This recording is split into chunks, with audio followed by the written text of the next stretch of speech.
Physical Gold Fund presents the Gold Chronicles with Jim Rickards and Alex Stanczyk. Insights and analysis about economics, geopolitics, global finance, and gold.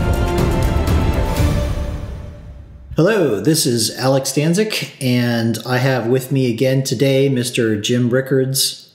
Welcome, Jim. Alex, great to be with you. Once again, we are recording another edition of the Gold Chronicles. In our last podcast we did back in December, we covered a wide range of topics. I'm going to list some of them off here. We talked about the wealth gap. We talked about average incomes declining for over close to 40 years, how societies deal with structural imbalances like that. We talked about financial system stability, or rather instability, as a function of scale. We talked about why institutional investors are focusing on liquidity and how it's actually a signal for risk awareness.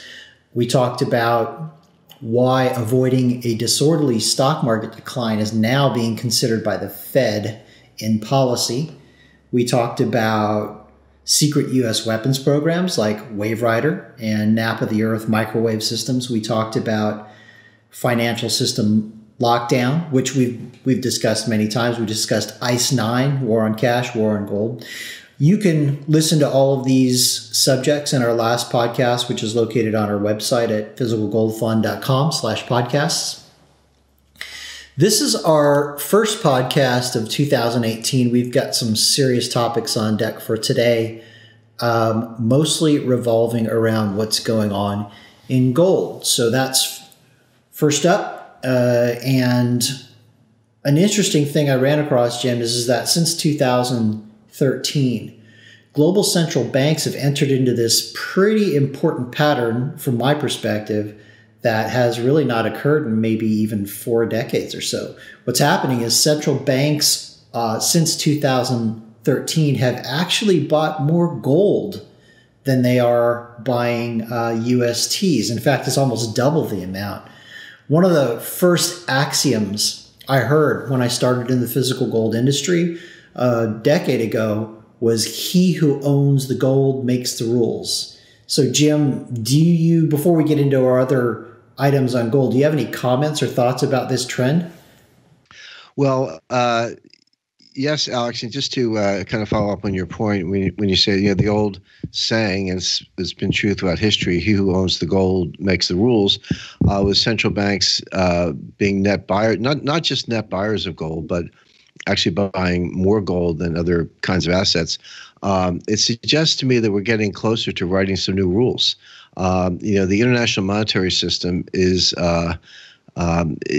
it's rule-based in one way or another, or at least it has been up until recent decades. But during the classic gold standard of 1870 to 1914, the expression evolved, the rules of the game, the rules of the game. And that was actually the expression that people used, the rules of the game. And they were, you settle your accounts in gold, you fix your currency to gold. You could use your currency and run a trade surplus or trade deficit, and central banks or finance ministries could acquire some of that currency, but at the end of the day, they could always cash in for gold and get the gold. And that was the system. Now that changed after 1914 with the beginning of World War I. Throughout the 20s and 30s, we had a kind of bastardized version of the gold standard called the gold exchange standard, which tried to treat foreign exchange reserves as the equivalent of gold, but still gold-based. Then, of course, during World War II, the whole system shut down. That is, gold shipments, gold import exports, and international monetary cooperation shut down. But even before World War II was over, with victory in sight, FDR and Churchill agreed on that they would need a post-war monetary standard. Of course, that was the genesis of Bretton Woods, which it was where they actually met and came up with their system, the Bretton Woods system, in 1944. But the meetings related to that actually started as early as 1942. After the Atlanta conference, when Churchill and FDR got together, really at the height of the war. So, and then of course that lasted until 1971, and we had rules of the game. It was a system based on a fixed ratio of dollars to gold, then other currencies would peg to the dollar. Interestingly, other currencies did not peg to gold. They pegged to the dollar. Now, as long as the dollar was pegged to gold, that meant indirectly you were pegged to gold for pound sterling and at the time French francs, Italian lira, and German Deutschmarks. I mean, this is before the euro, but technically you were pegged to the dollar, which meant that you could devalue or revalue with the permission of the IMF. But the one thing that was never going to be revalued was the dollar itself, which would always be $35 an ounce. Richard Nixon ended that in 1971. Since then, we've had what could be called a dollar standard. I think during the 80s and 90s, even into the early 2000s, gold was no longer a monetary asset. Gold no longer played a role in international monetary policy. But the United States took it upon itself through First Secretary James Baker, and later, it was during the end of the Reagan administration and the Bush administration. Then during the Clinton administration, with Secretary of the Treasury Robert Rubin, to maintain a dollar standard. And actually, if you look at the price of gold from 1980 to 1999. It traded in a range. I mean, it went between kind of $300 and $500 an ounce. It'd be up a little and down a little, and there were trading opportunities, and people would get excited about that. But it was really in a very narrow range the whole time. Well, that was a reflection of the fact that we were on a de facto dollar standard. So even then, you had rules of the road, rules of the game, rather, in terms of dollar stability. But since then, in the 2000s, and particularly since 2010, there have been no rules at all. We don't have a gold standard, certainly. We don't even have a dollar standard because we've been fighting the currency wars, and we allowed the dollar to get to an all-time low in August 2011, and the dollar is, of course, going down again today. So in an era of currency wars, you cheapen your currency, and then you get retaliation, so the currencies fluctuate. Gold's not in the picture. A strong dollar is not in the picture. There is no standard at all. And I think I know I've mentioned in past broadcasts, past podcasts, I've had the occasion actually to speak personally to former Fed Chairman Ben Bernanke and former acting head of the IMF, John Lipsky. So, between the Fed and the IMF, they're your two most important players in the international monetary system, and both of them, on separate occasions and separate continents, said to me that the system is incoherent. And I knew that they didn't kind of rehearse that word for my benefit, that they meant it, and that's in the air. Incoherent just means no anchor. And so it's just a matter of time before that system breaks up. It's probably coming sooner than later. I think certain countries are looking through the current system and saying, well, we're going to need a new international monetary system. We're going to need a new Bretton Woods, new rules of the game, sooner than later, and they're preparing for that. Now, as far as central bank acquisitions of gold, central banks had been net sellers up until 2010. So now I'm talking all central banks combined. Now, certainly China and Russia were very big buyers between 2006 and 2010, but you had lots of other central banks selling, and they were net sellers. It was actually to the point, beginning in 1999, you had what was called the Washington Agreement, or the CBGA, or Central Bank Gold Agreement, same thing. And this was basically a seller's cartel. They were selling so much gold that they were worried that they were going to trash the price. And so, kind of like OPEC, they agreed to only sell a certain amount of gold per year. I think there were 7 or 8 signatories. It was basically the United States, the main European countries, so Germany, UK, France, Italy, a few others, and Switzerland, which is not a member of the Euro or most international organizations, but they were signatory as well. And they actually agreed to only sell a certain amount, but the amount was 2,000 tons per year. As you know, as well as anyone, 2,000 tons is a lot of gold, but that's how much they were selling. And they said, let's limit it to that so we don't sell too much, so we don't trash the market. Well, that completely went by the boards in 2010. I mean, the agreement that framework is technically still in place, but it's completely irrelevant because none of the central banks I mentioned are selling any gold. Meanwhile, you do have central banks like Russia and China. Russia has tripled its gold reserves in the last about 11 years, from round numbers 600 tons to 1,800 tons. China officially has done about the same, tripled its gold reserves from 600 tons to 1,800 tons, but unofficially, good reason to believe that they have a lot more gold than that. Perhaps, it's always an estimate, but I think 3,000 to 4,000 tons, perhaps more, is a reasonable estimate. Now, it's interesting to see how the United States kind of manipulated the gold market once it decided to stop selling gold. And it's always very interesting to hear, government officials disparage gold or trash gold or say gold has no role when the United States is sitting on 8,000 tons, a little more than 8,000 tons, and certainly plenty of times when the U.S. could have used a little cash, with all of our budget deficits and budget problems and competing priorities. Why wouldn't you sell some of that gold to get cash if it's such a worthless asset?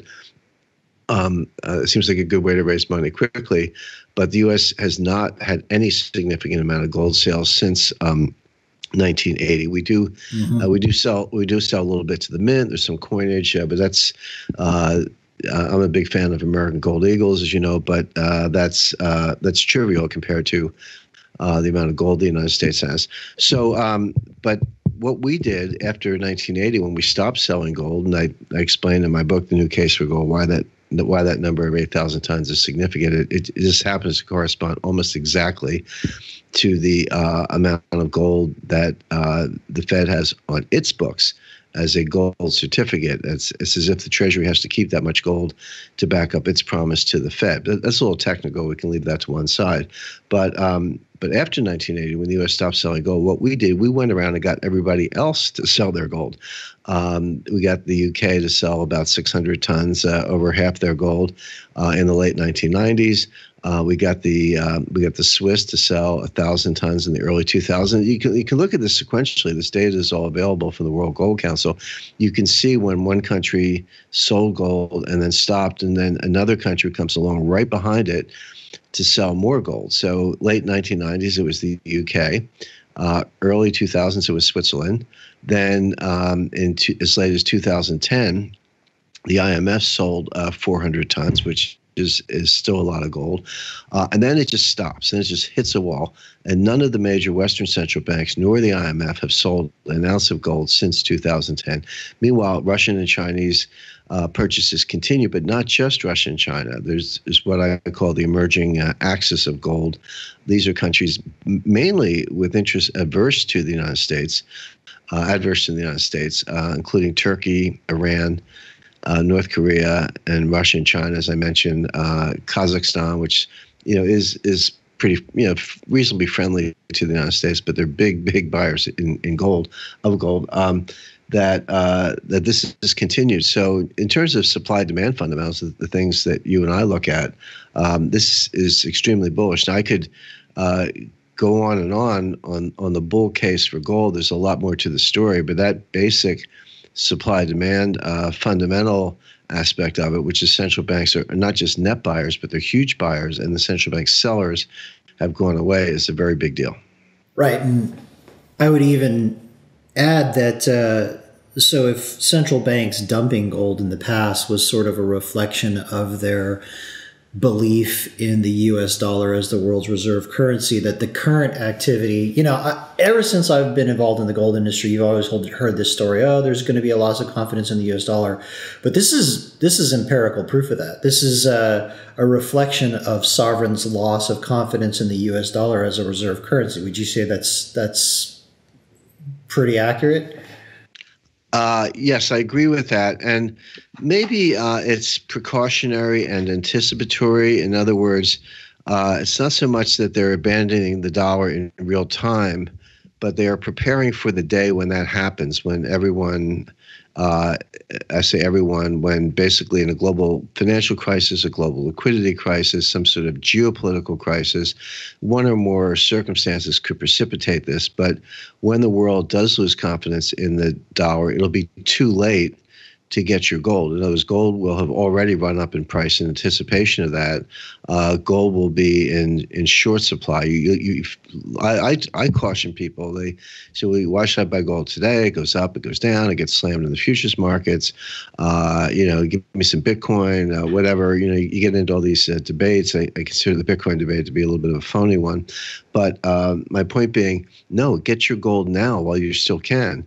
And every time I see gold drop, $20, $30 an ounce, and because somebody slammed it by shorting, 60 tons in the futures market in COMEX futures, which you could never do in the physical gold world. By the way, you're very plugged into that world, as well as I do, that if you shorted 60 tons of physical, like you just called a dealer and said, okay, sold to you 60 tons, and you didn't have the gold and you had to go out and get it in order to deliver, you couldn't do it. I mean, you couldn't do it in less than months and probably have a major market impact. But in paper gold, in the COMEX gold, you can do it with a phone call and a brokerage account. So it's not that big a deal. But you see these manipulations. You can see them a mile away. When they happen, I just say thank you because it's an opportunity to buy something I want anyway at a cheaper price. So people get very frustrated by this, and they get discouraged, and they why should I have gold if it keeps getting slammed, et cetera, et cetera. But when I see these occasional slams, again, I treat it as a gift because it gives me a better entry point in a continuing acquisition program. And I recommend a 10% allocation to physical gold. Well, 10% is a percentage. It's not a set number. It's not a set quantity or a set dollar figure. It's a percentage, which means that as and when you have additional assets to allocate, you have to rebalance and kind of maintain the 10%. So I am back in the market from time to time. Sort of again rebalancing my personal portfolio and trying to hit that 10% target. And as a buyer, I don't mind lower prices because to me it's a better entry point. I know it's going up. I know where it's going to end up. So why wouldn't I take a bargain if the manipulators are going to give it to me? Sure. And of course, we're talking about gold, valuing gold in U.S. dollar terms, where you and I both come from the same camp in the terms of looking at gold as the actual measurement, where if the U.S. dollar price or the cross rate of the U.S. dollar currency against gold, if it's going up, what we both know what that really means, Jim, is that it actually means the dollar is just weakening against gold. But here recently, in U.S. dollar terms, gold's performs pretty well in the short term. I'm looking at some data here that shows from December 12th, when the Fed raised rates, gold has outperformed everything, really all other assets, including Bitcoin. So Bitcoin, as you well know, and we're not going to dive into a discussion on Bitcoin, but it's crashed. It's lost close to 50% since it peaked in mid-December. And gold is looking pretty strong right now. So let's talk about that, because I've heard you mention something about a new bull market. I'm going to add two little data points here. The first is that from 1971 to 1980, that was two bull runs ago in gold. Gold gained 2,190% in U.S. dollar terms in 7 years. And then it went into a kind of a flat to down period that lasted quite a long time. The next bull market was in 1999 through 2011. Gold gained 655% in 12 years. So, Jim, if you go back 2 bull markets ago, there was a 19-year pause where gold basically went sideways to down before it entered the next cyclical bull market. And right now, we're basically in a 7-year pause after the 2011 high. What makes you so sure that we're heading into a new bull market now? Well, you're right with that history, Alex. And look, things do run in bull and bear markets. They don't have predefined durations. By the way, I would refer to these as secular bull markets. And what I mean by that is, the technical definition. This jargon is it's always a little bit arbitrary. And this jargon I'm going to describe now is borrowed from the stock market. But, technically, if something goes down 10%, that's considered a correction. If something goes down 20%, that's considered a bear market. And then if it goes up from there, It's 20% is considered a bull market. So those are the conventional definitions. And using that definition, gold has had sort of multiple bull and bear markets, even over the last 5 years. But that's not the definite. Well, that's not the sense in which I mean a bull market. I'm talking a secular bull market, and what that means, or a secular bear market. What that means is that it's a very long-term trend. It exists independently of rallies and drawdowns that happen along the way. It's based on really fundamental forces that don't change that quickly, and so that's the framework in which I'm referring to these bull and bear markets. And you're right, the 9-year bull market from August 1971 to January 1980 produced returns of over 2,000%. The bear markets of secular bear markets of 10, even 15 years are not that unusual. We saw this in stocks.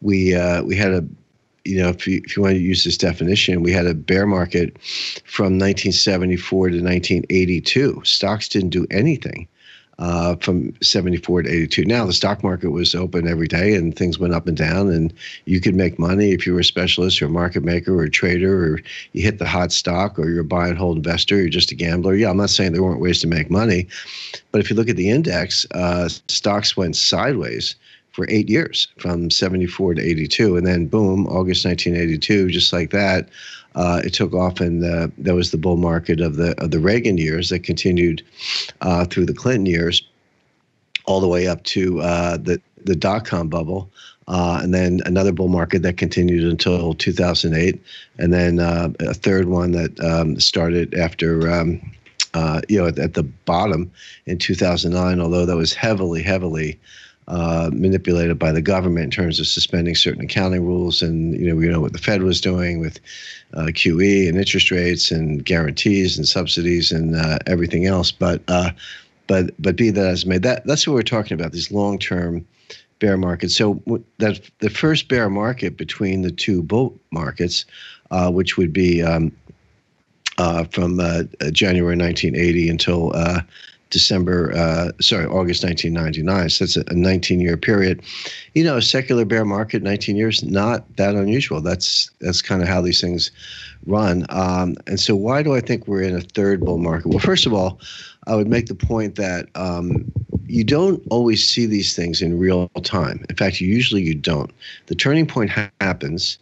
Life goes on, and then a year, sometimes even 2 years later, you look back, and with the benefit of hindsight, you can say with greater certainty, aha, that was the turning point. Now, I remember in December 2015, that's when I'm calling the start of this third great bull market in gold of my lifetime. December 2015, gold was about 1051, but it had been struggling through a 5-year bear market from the high of about $1,900 an ounce in August 2011. So when you saw it go down from 1,900 to 1051, it was, who's to say it couldn't go lower? There were certainly prominent names like, Harry Dent and others, Gary Schilling, the sort of the deflationistas who were calling for gold at 800. You heard those voices as well as I did. And who's to say it wouldn't have gone a little bit lower from there? But there was something at the time. I didn't declare a bull market at the time, but there was an important fact at the time, which led me to believe that might be true. And it was worth watching, which was the following. And I think I've mentioned this before. I'll be brief. I had a conversation in the Dominican Republic with Jim Rogers, and I think everyone knows Jim Rogers is one of the greatest commodity traders of all time, co-founder along with George Soros of the Quantum Fund, an expert in a lot of commodities, but gold in particular. He owns a lot of gold. He, like me, expects gold to go much higher. When I say much higher, I'm not talking, $1,400 an ounce to $2,000 an ounce. We're talking, $5,000-$10,000 an ounce in time. But he made the point to me that nothing goes from a low to a super high in a straight line. That's somewhere along the way, and this is true of commodities in general, there's a 50% correction. Then you get a new foundation, and then you go to the new high. Now, you've got to define your terms and say, well, what's my baseline? What's my peak? 50% of what? But if you use a baseline of $250 approximately, maybe slightly more in December 1999, so you say that's your baseline. I'm sorry, August 1999. If you say that's your baseline, and then you run up to $1,900 in September 2011, and then you just take that difference, the difference between the 252 and the 1900, and take 50% of that, it would take you down to about 1060. In other words, when gold hit 1050, that was almost an exact 50% retracement, exactly what Jim Rogers told me to look for at the time. So I thought to myself, well, I certainly think you could do worse than listen to Jim Rogers when it comes to commodities prices. And there's your 50% retracement. And sure enough, gold has never seen those levels again. It's been going up. Now, it was up about 8% in 2016. It was up 13% in 2017.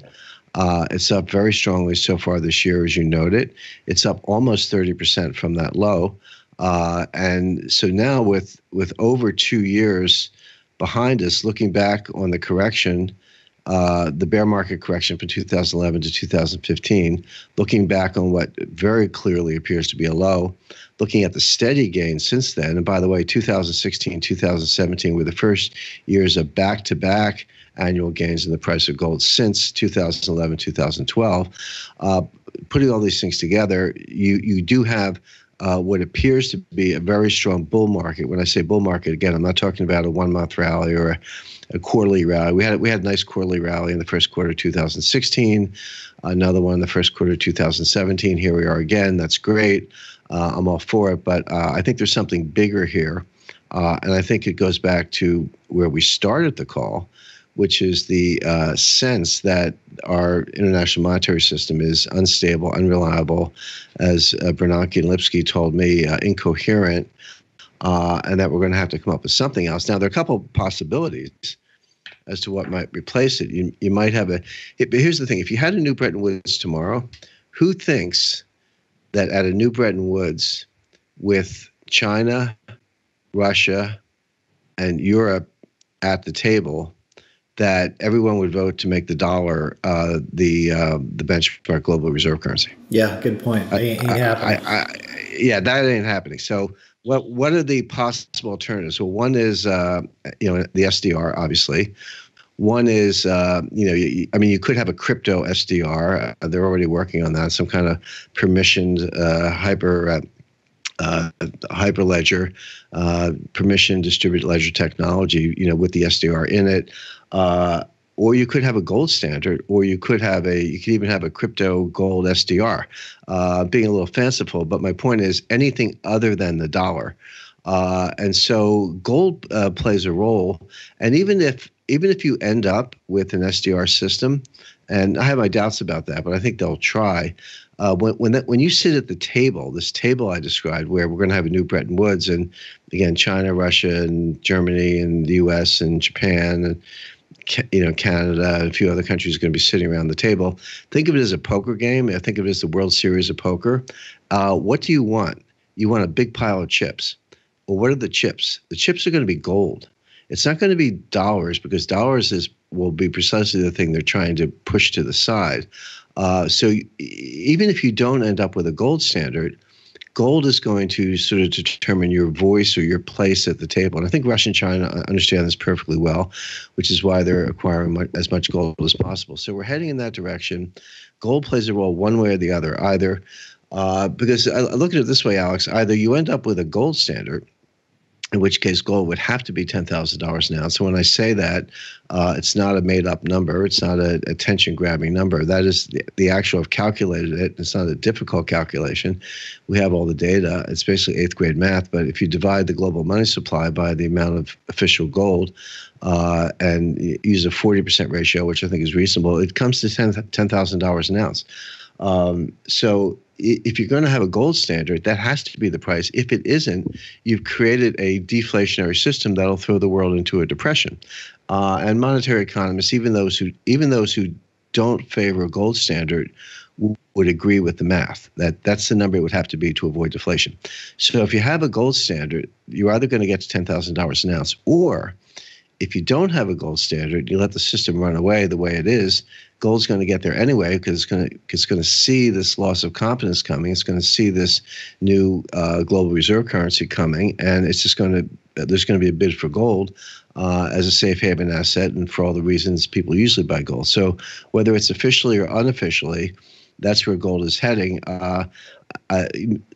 Shorter term, I see it having a very good year this year. It's already off to a good start, as we know, but there's no reason why that shouldn't persist. Russia's gold buying program continues. Now, two other footnotes. One of them, I think, important but kind of underreported, if you will, and the other one is breaking news. We'll share it with our listeners, although I expect a lot of people will have heard of this already.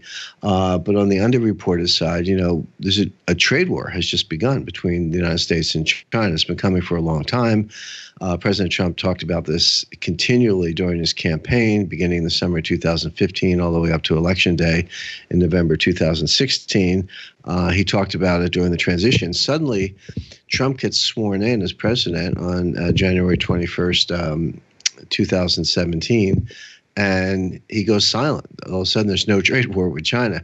Well, there was a reason for that. He wanted to start the trade war, but when I say trade war, he wanted to put tariffs on Chinese goods and penalize China for theft of intellectual property, and pressure China to expand the opportunities for direct foreign investment by U.S. companies. So he had a whole trade agenda, and a lot of it was pretty rough and confrontational. But he was persuaded by his national security team, in particular General McMaster, General Mattis, Rex Tillerson, later Chief of Staff Kelly, to not do this, because we needed China's help on North Korea. North Korea and a potential war with North Korea are a more important item even than the balance of payments and the currency wars and trade wars. So Trump listened to that advice. The problem is we didn't get much in return for our forbearance. We didn't get anything in return. China did very little, certainly far less than they were capable of doing in terms of putting sanctions on North Korea. Intelligence has shown that they actively helped North Korea evade the sanctions. So not only have they not been helpful, they've been on the North Korean side actively. I have from Chinese sources that they believe the United States is bluffing about the potential war. So we can talk about the likelihood of a war with North Korea, in a separate podcast. But that's certainly on the table. But what's now clear is that we're not getting any help from China. So Trump flipped. He said, "Okay, I held off on the trade war because I thought you would help me in North Korea. You're not helping me, so here comes the trade war." Just the other day, the president imposed tariffs on solar panels and washing machines. Washing machines are a big market. Everybody needs one. Well, the biggest exporter of solar panels to the United States is China. The two biggest exporters of washing machines to the United States are China and South Korea. So these will apply worldwide, by the way. If you happen to be a solar panel maker in Brazil, you're affected by it. But this was clearly, the affected parties are China and South Korea. This was clearly targeted at them. But this is just the beginning. The president has recommendations on his desk involving steel, involving aluminum, and Chinese theft of intellectual property. And he's going to pursue that whole agenda step by step. I mean, you have to remember the guy who the president listens to, who's advising him on this, is the U.S. Trade Representative Robert Lighthizer. Now, Lighthizer isn't he's not a household name. He's not a name you hear about in the news every day, like I don't know, Rex Tillerson or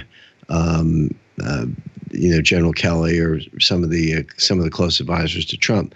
But he is a very powerful voice, and he has the confidence of the president. Lighthizer was the guy that Ronald Reagan turned to in the early 80s when the problem wasn't China, it was Japan and Japanese auto exports.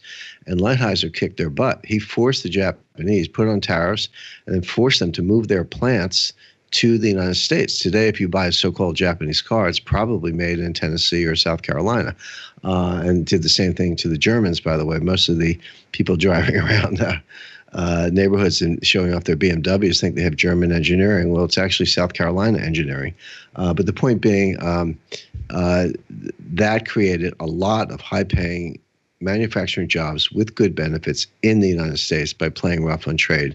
And Lighthizer going to rerun that playbook. He's going to say to the Chinese, I'll just keep putting tariffs on your solar panel manufacturers. Now, you want to invest in the United States? You want to have a solar panel manufacturing company in the United States and create manufacturing jobs in the United States?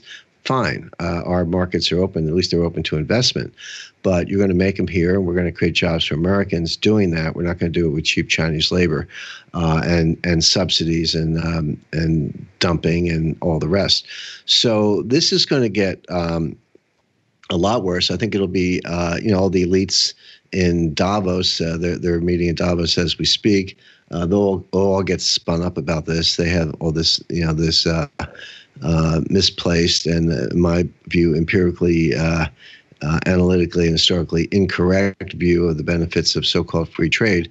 What they really want is for the U.S. market to be open to help the Chinese pull people out of poverty. Well, that's a nice globalist humanitarian goal, but not if it comes at the expense of U.S. jobs and U.S. well-being. And that's exactly what Trump means by America first. So these measures will, again, increase the trade or currency wars. But my point is, one of the things that's coming out of this is China is going to retaliate. The question is how. And one of the things they can do is reduce their purchases of U.S. Treasury, something they've already hinted at. Well, they still have a huge trade surplus. In fact, they just announced the biggest trade surplus in history with the United States in 2017 of $257 billion. So what are they going to do with all that money if they don't buy treasuries? Well, the answer is they're going to buy more gold. So the fundamental story looks very positive. All right, very good. And Jim, that about wraps up our time for today. Appreciate your insights as always, and very much looking forward to a new secular gold bull, as I'm sure many of our listeners are. And until next time, thanks a lot, Jim, and thanks to our listeners. Thank you. You have been listening to The Gold Chronicles with Jim Rickards and Alex Stanczyk, presented by Physical Gold Fund. Recordings can be found at physicalgoldfund.com/podcasts. You can register there for news of upcoming interviews with Jim Rickards and other world-class thinkers.